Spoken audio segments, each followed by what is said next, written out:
ଆଚାର ବନେଇବା। ଛୋଟ ପିସ୍ କରି କାଟି ତାକୁ ପରିଷ୍କାର ପାତ୍ରରେ ତାକୁ ଧୋଇ ଆଉ ଅଳ୍ପ ପାଣି ଆଉ ଲୁଣ ହଳଦୀ ଦେଇ ସିଝାଇ ଦେବା।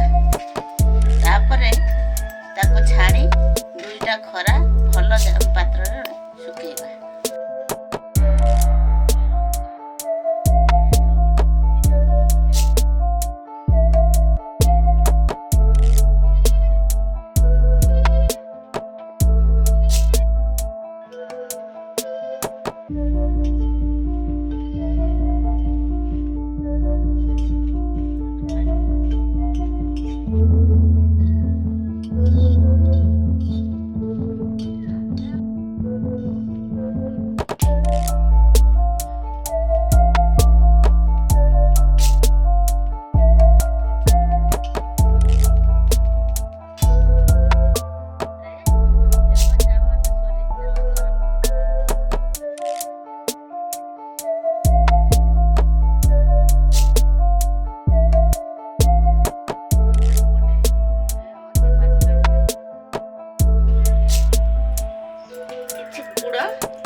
এই ସବୁ ମସଲାକୁ ଭଲ ଭାବରେ ଫେଣ୍ଟି ନେବ। ତାପରେ ଶୁଖେଇକି ରଖିଥିବା ଯେଉଁ ତାକୁ ଫେଣ୍ଟି ଦେବ।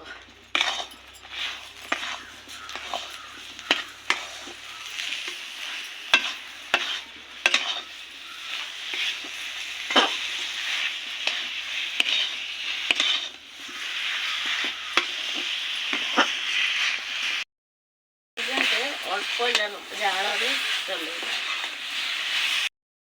5 ମିନିଟ୍ ହେଇଗଲାଣି। ଏବେ ଗୋଟେ ବଡ଼ ଚାମଚରେ ଚାମଚେ ଭିନେଗାର ଦେଇଦେବା। ଏବେ ଏହାକୁ ଭଲ ଭାବରେ ଫେଣ୍ଟିଦେବା।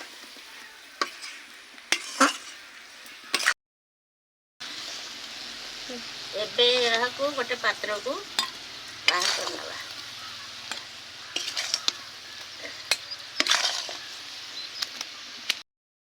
ହେବା ପରେ ଭାଜିଥିବା ଶୁଖିଲା ଲଙ୍କା ତାକୁ ଗୁଣ୍ଡ କରିକି ପକେଇ ନେବା।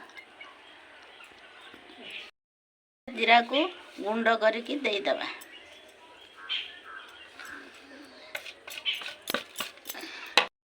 ଗରମ କରିଥିବା ସୋରିଷ ତେଲକୁ ତାପରେ ଦେଇଦେବା।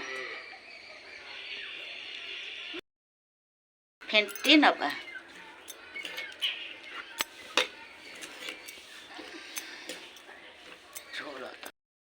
ଏବେ 1 ଘଣ୍ଟା ଘୋଡ଼ାଇକି ରଖିଦେବା।